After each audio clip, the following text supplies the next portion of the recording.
In front of me is ZTE Blade 10, and let me show you how to check total screen time on the following device. So at first you need to reach the settings, then find and select digital wellbeing and parental controls, and here click on show your data. And as you can see here, we've got some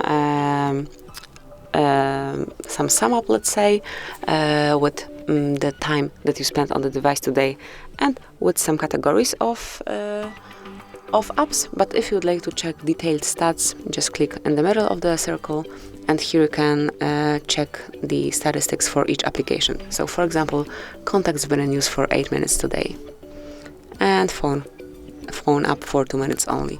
And obviously you can also go back in time and check stats for previous days if only your device been in use.